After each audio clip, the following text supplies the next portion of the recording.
Hello and good day to my student. So this is the third video lecture under lesson plan week 4 to week 6, which we will finish off with the discussion of management of current liabilities. So this will be the topic we're going to cover. We have the introduction, cash discount from suppliers. We're going to talk a bit about the bank credits, and we're going to see about other short-term loans that the company can take, such as commercial papers, using debtors as a collateral, and using inventory as collateral. Okay, so referring back to the topic of cash conversion cycle, the formula for the cash conversion cycle is ICP plus RCP or ACP, whatever, minus the PDP. So in order for us to minimize cash conversion cycle, it is suggested that you should maximize PDP. Okay, therefore it says here the goal of the firm is to pay its creditor as slow as possible. We want to maximize this, but not to the extent that we are damaging our relationship with suppliers. Okay, this is because we want to maximize the PDP so that we can minimize the cash conversion cycle. Okay, on the other hand, the supplier would certainly like the firm to pay them earlier, and therefore they will give the firm an incentive if the firm pays them earlier. This incentive is known as cash discount. So now a dilemma arises.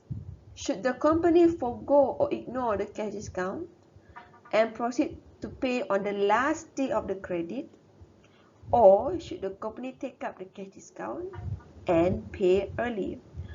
So if the company pays to the supplier early, okay, it means that the CCC will become higher, and therefore you're going to have to borrow more. You're going to have to borrow more. All right. For example, cash discount from supplier. For example, let's say the credit is 530 net 60. Okay, and outside borrowing charges the company interest of 10%. Meaning that if the company wants to pay early, then they will have to pay on the 30th day here, not on the 60th day. To get the discount of 5%, they have to pay the latest of 30th day. And if they pay on the 30th day, then therefore the PDP will be reduced by 30 days. Meaning that CCC will be increased by 30 days, and you have to borrow more. You have to borrow additional amount due to the increment of your CCC. And if you borrow elsewhere, it will charge you interest of 10%. Should the firm take the cash discount, or should the firm postpone the payment until the 60th day? Okay, so we need to compare the cost of foregoing the cash discount and the cost of borrowing. So to calculate the opportunity cost of letting go the cash discount, this is the formula given to you, where A1 minus A times 360 days divided by C minus B. So A referring to the 5%, B referring to 30 days, C referring to the 60 days. So you must understood this is cash discount. So it's 5%, so convert them into decimal points. 0.05 divided by 1 minus 0.05 times 360, 60 minus 30. Okay, so if the company forgo the cash discount, it will cost the company 63.16%. But if the company take the cash discount and borrow the money, it only costs the company 10%. So it's much more convenient, much more reasonable if the company take the cash discount, pay on the 30th day, and then borrow for the additional 30 days, because it only costs you 10%. Alright, so from the previous example, we just give you a generic borrowing cost of 10%. But in question, you're going to see that company has ample of options from where they want to borrow for short-term borrowing. Right? They can either go for the line of credit or revolving line of credit. Okay, so a line of credit is where informal agreement between a bank and a company, and therefore the interest charge is slightly higher compared to any other borrowing uh, alternative. And if the company wants to borrow from the line of credit, then they need to deposit a percentage amount of money, which what we call as compensating balance. Okay, so meaning that you need to maintain a certain amount of money in the bank account before you are eligible to borrow a certain amount of money. If you don't have money, your own money in the deposit account, then bank will take out some of the money from the amount that you borrow to be deposited into the company into the compensating balance. You're going to see that later on. For revolving line of credit, it's similar to the bank credit or line of credit, but because the bank guarantees a certain amount of money regardless of the scarcity of the money, meaning that they give you priority in terms of lending the money. If you fail to borrow the amount that you said that you're going to borrow, bank will charge you a commitment fee on the unused portion of the credit that you do not use. Okay, and for transaction notes, it is loan to finance specific purposes, where bank issue promissory notes mature 30 days to 270 days. Okay, so let's calculate first line of credit or bank credit. Okay, so before we can begin calculating, you need to understand first the difference between simple interest and discount interest. So simple interest, you can pay later on at the end of the borrowing period. Therefore, it doesn't affect amount received. AR here is amount received. Because you may borrow 10,000, but after deducting several expenses, you may receive less than amount that you borrow. Okay, let's say you borrow 10,000, but you only receive around 7,000. For example, the 3,000 bank has withheld, maybe because they are charging you discount interest, or you don't have any compensating balance, and so on and so forth. Okay, why is it important for you to understand the difference between amount received and amount borrowed? It's because amount received is the amount that you get, but amount borrowed is the amount that bank charge interest and compensating balance upon. You receive less, but your interest is based on the amount borrowed, but you receive less than that. So this will further increase the cost of borrowing. Okay, the lesser you receive, the higher is your cost of borrowing. Okay, so if banks simply charge you simple interest, then it will not touch your amount borrowed. So what you receive is what you borrow. However, if the bank charge you discount interest, then bank will take the interest up front. Then they give you the amount that you are borrowing. Okay, the amount that you are borrowing. So you receive less discount interest. If it's simple interest with a compensating balance, so as usual, compensating balance is calculated similar to interest, where percentage done with the amount borrowed. Okay, if it's simple interest with compensating balance, then your amount received will only be less of the compensating balance.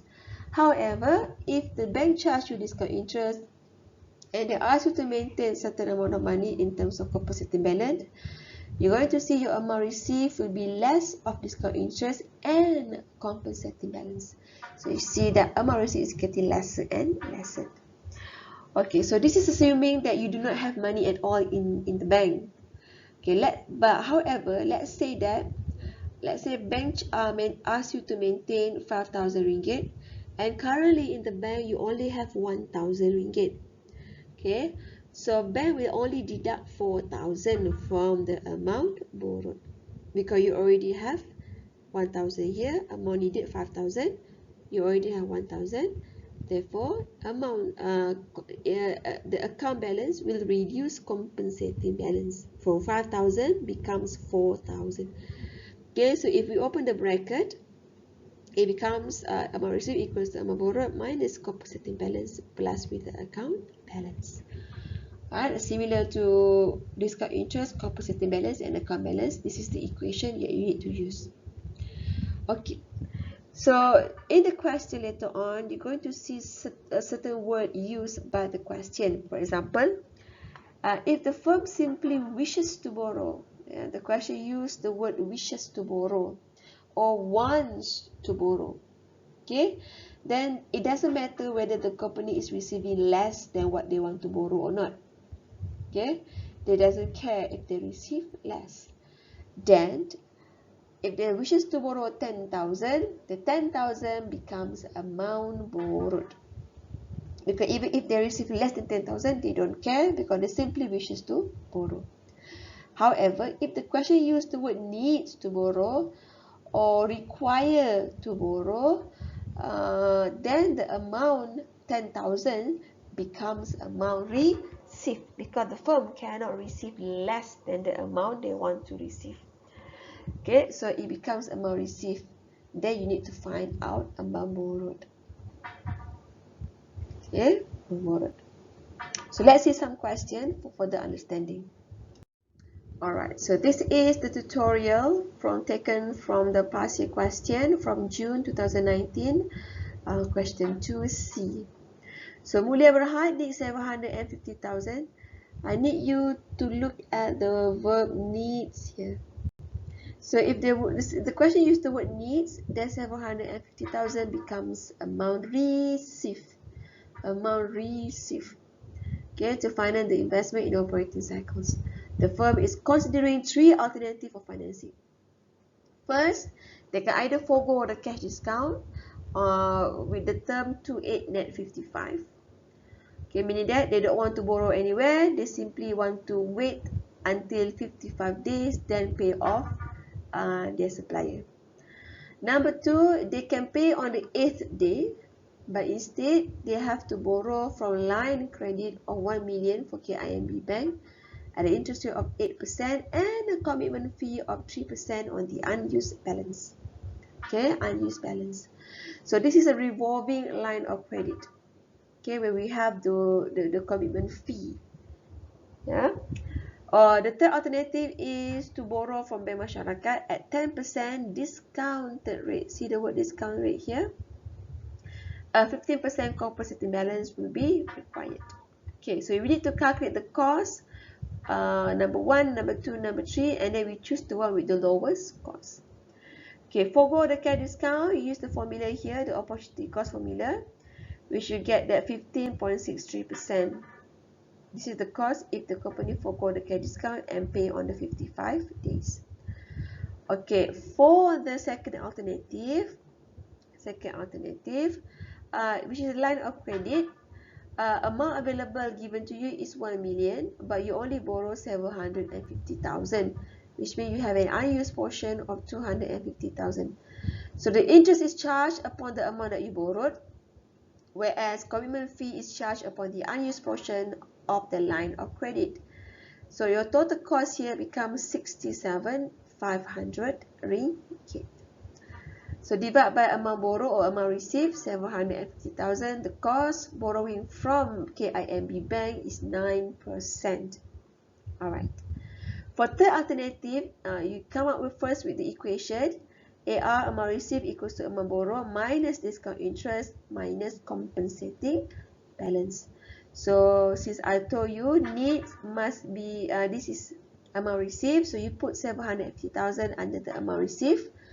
Amount borrowed we don't know, so we leave it as it is. Discounted interest is 10% times with the amount borrowed. So we don't know amount borrowed, so we can just put in the figure here 0.1 AB minus the CB of 0.15 AB. Okay, so 1 minus 0.1 minus 0.15, you get 0.75 divided by 750,000. Amount borrowed becomes 1 million. Okay, therefore your effective annual rate or cost of borrowing here is interest, which is 1 million times with the 10%, 100,000, divided by 750,000.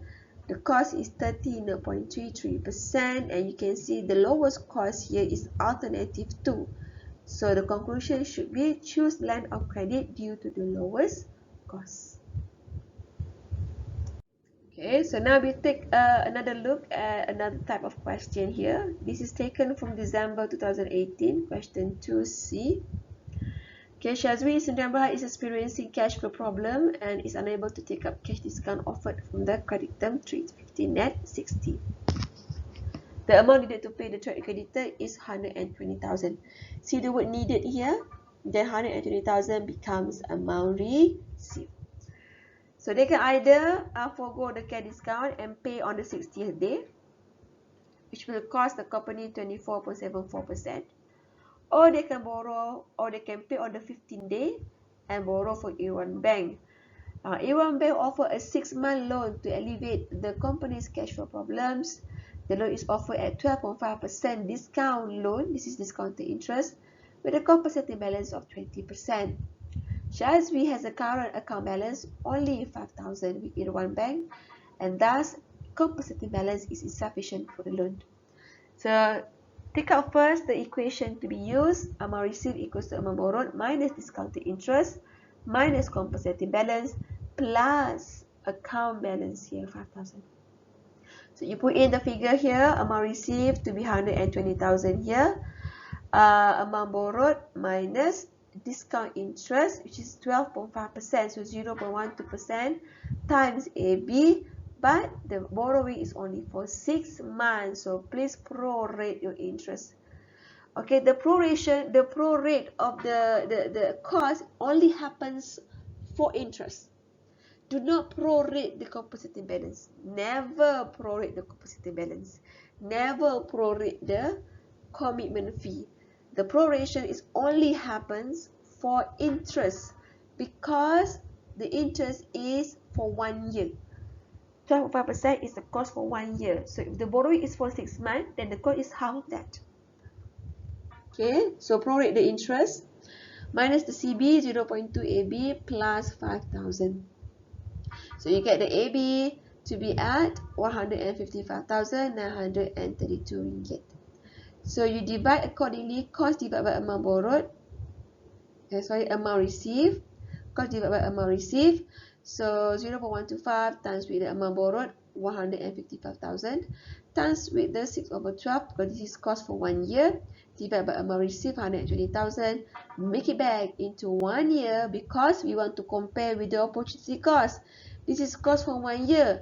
I cannot compare 6 months cost with 1 year cost. It will be unfair. So make it back into 1 year so that we can compare with the opportunity cost. So it's 16.24%, which is lower than the foregoing the cash discount. The firm should take the cash discount and borrow due to the lowest cost of borrowing. Alright, the next part is other short-term loans. So we have already covered the line of credit or bank credit and also revolving line of credit where we have the commitment fee. Aside from that, we can also borrow from short-term loans such as commercial papers. Commercial paper, we can use our current asset as a collateral to obtain short-term borrowing. So we look first at commercial paper. It says here, aside from obtaining finance from bank, a firm can always go to the public to raise funds. One of them is by issuing commercial paper. So commercial paper is unsecured loan where the firm issues promissory notes that carries lower interest rate than borrowing from bank. The firm can sell the commercial paper by either directly go to the public or use the service of a dealer. If the firm uses the service of the dealer, then the company has to bear the cost of dealer fee, which will further increase the cost of borrowing. So if the commercial paper is unsecured, meaning that no asset to back that loan, then why public is still willing to buy the commercial paper? It's because the public is buying based on the firm's reputation and excellent credit rating. So meaning that only companies with high prestige and good credit rating are able to issue commercial paper. Okay, small unknown company cannot simply issue commercial paper because the public doesn't know you, so nobody wants to buy your commercial paper. Alright, so we look first at the tutorial June 2019. Cherry Blossom Berhad is planning to issue a commercial paper of 10 million. The commercial paper will carry a 180-day maturity and 8% discount interest per annum. The firm is also expected to incur 2% transaction fee of the commercial paper issue. So the 2% transaction fee is what we also known as a dealer fee. So calculate first the interest cost, which is a percentage the amount borrowed. So interest is 8%, amount borrowed is 1 million. You only issue for 180 days, so divide by 360 days. So the interest for half a year is 400,000. Transaction fee is 2% on the commercial paper issued, so 2% times 10 million, we get 200,000. Therefore, the cost that the company has to bear is the interest plus with the transaction fee. And this amount will be paid out of the proceeds from the sales of the commercial paper. So 300,000 divided by 9.4 million, taking off the interest and the transaction fee. And you make it back into 1 year. The cost of issuing the commercial paper is 12.77%. Okay, the firm can also use their own debtors as collateral. Okay, collateral means we pledge our asset to obtain short-term borrowing. So in case we are unable to pay the short-term borrowing, the lender can sell off the asset to get back their money. Okay, the first method is by pledging the debtors, where the firm pledges its debtor to the lender. The interest charge is higher and the firm needs to pay for the handling fee. And the one to collect the debt are the lender, and therefore the firm may receive amount less than the debtor's face value due to the possibility of bad debt. Meaning that if you pledge 100,000 worth of debtors, you may receive 80,000 or 70,000 depending on the age of the debtors that you pledge. The second method is factoring. Factor means the firm sell off the debtors to the lender. The cost is not only the interest but also the fee charged upon the factoring. The factor company is the one to collect the debtors, the debts, and then the firm will receive the amount debtors factors less reserve. Okay, we're going to see what does it mean.